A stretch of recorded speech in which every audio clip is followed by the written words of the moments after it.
Welcome to Arundel Dermatology's Healthy Skin Podcast. Today we are talking with Dr. Jacqueline Selph of Arundel Dermatology's Towson office.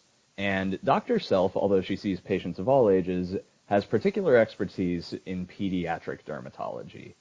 And today, with it being the middle of back-to-school season, we're going to be talking about some common dermatology issues from kids going back to school.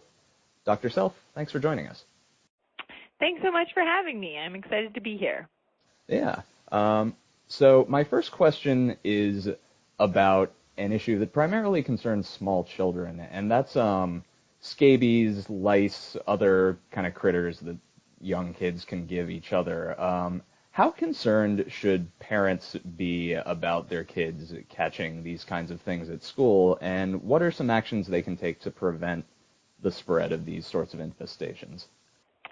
Yeah, great question. So contagious skin infections are really less contagious than most people think, and they're kind of uncommon to get from person to person, with the exception of head lice. So, for example, scabies, it's caused by a mite, but that mite can't really easily jump from like one person to another, and it really requires kind of prolonged skin-to-skin contact in order to really transmit the disease. And then people are always concerned about ringworm, which we would call tinea corporis, being, a contagious disease, because you hear about it with wrestlers and other people, but really it's a fungus that lives in the environment, and so you're pretty much just as likely to catch it from another person as you are from catching it on the ground or in a shower or someplace that, fungus tends to grow. But like I said, the exception would be a head lice, which is actually fairly contagious, and it can be spread from head-to-head contact, and the problem is that lice can live on a brush or a comb or a hat for even, 24 hours. So if two people use it in a short period of time, they could spread it. I see.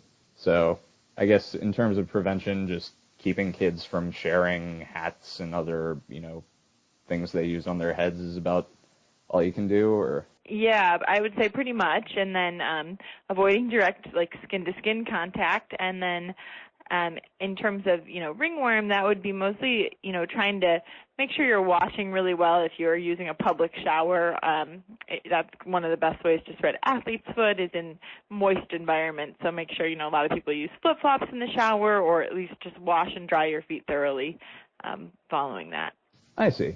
And speaking of general skin hygiene, this kind of leads well into my next question. One of the things that I hear our providers constantly reminding people is that you should really be wearing sunblock every day, not just when you go to the beach or when you go hiking or something. With this in mind, do kids need to be wearing sunblock when they go to school? And if so, how much? Yeah, that's another great question. So interestingly, in Australia, actually, sunblock is so prevalent and the kids are so inundated with it that is actually part of the morning school routine. Come in, get your book bag, put it down, and then put your sunscreen on. And then they actually have them reapply it before they go out for recess. Australia is kind of the skin cancer capital of the world, isn't it? Exactly. They have the decreased ozone layer and lots of sunny days. So, it's a little bit, skin cancer is more prevalent there, so they need to use the extra protection, but it would be a good thing for us to get in the practice of as well. It just creates a good lifetime habit for kids to be using sunscreen before they go to school and, again, reapplying at recess. Interesting. And does the general 2-ounce shot glass amount apply to kids as well, or do they need a little less? They need a little less because they have smaller bodies, but it would be totally dependent on, how much surface area. I really like, a few different brands, like Blue Lizard, for example. It's fairly opaque, so it's sort of easy when you first are putting it on to see where you put it and if you put enough on. And a lot of the zinc and titanium containing sunscreens are similar. So you just need to get enough that, you're coating the skin. I see. Well, that's good to know. And now let's move on to some more kind of teenager, high school focused skin issues. Obviously, acne is this big source of anxiety for a lot of middle schoolers, high schoolers at back to school time when they're seeing all their friends again. what are some things parents can do to help their teenagers deal with acne and pimples and the stress that can come from them? Yeah, acne can be really frustrating for teens. So I guess, for mild acne, I think the best step is just to have kids wash their faces daily. So it's always sometimes acne really bothers the teenager, and sometimes it really bothers the parent, and the teenager doesn't even want to wash their face. So if that's not being done, that's sort of the first step. And then after that, our next step before, getting into prescriptions would be a benzoyl peroxide wash, which is now available over the counter in several formulations like Clean and Clear and Neutrogena, Penoxyl, all make different formulations containing benzoyl peroxide, and just using that as a daily wash can help. But I would say in general, if a kid's struggling and that is not improving their skin, to have them come see a dermatologist, because we have lots of things that we can do, and if it's not treated appropriately, it could lead to scarring in some cases. Right. Okay. And my last question is kind of sort of about a similar thing. It's a bit roundabout here, but so one big cultural change that has happened in the last 5 or 10 years is rather than, being really into like TV stars or movie stars, a lot of kids these days are following YouTube and Instagram celebrities, and a big segment of this market is makeup gurus who do tutorial videos on how to apply makeup in different ways. And a lot of things, one thing that I've heard and read from a lot of teachers lately is that students seem to be wearing more makeup at a younger age and doing more sophisticated things with it, and they attribute this to the makeup guru phenomenon. So my last question is, can very heavy or elaborate makeup use get to a point where it kind of harms teens' skin health? And what can parents do to make sure their teens aren't overdoing it?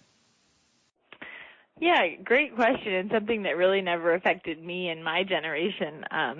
It's really interesting to see all the things that are out there. It's almost like costume makeup in a lot of ways from what I would think of. But the main concern with using a lot of makeup, I guess it's twofold. One would be, an allergic or irritant reaction. So, some of these makeups could cause an allergy or could just cause a lot of irritation to the skin, almost like an eczema of the face.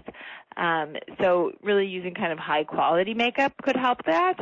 And the second concern would be acne, which putting a lot of things on your face can clog your pores. So if you put enough on, anything will clog the pore, but you really want to make sure you're using something that says non-comedogenic, so that basically means won't clog pores. The big dermatology brands like Clinique and Neutrogena, almost all of their products will have a non-comedogenic label, but that would be kind of the main thing, the two main things that could happen.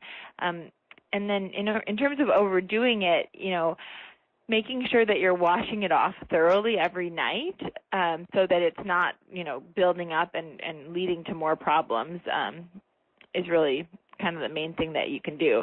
In terms of, getting kids to not wear it, I think that's beyond my scope of practice. So. Right, and that's kind of a subjective cultural thing that's going to vary from parent to parent and whatnot, but thank you. That's very informative. And listeners, if you're concerned about your child's skin health, you can follow the link below to make an appointment with Dr. Selph at her Towson office. Dr. Selph, thanks so much for joining us. Thank you so much. I really appreciate it. All right, tune in for the next episode of the Healthy Skin Podcast.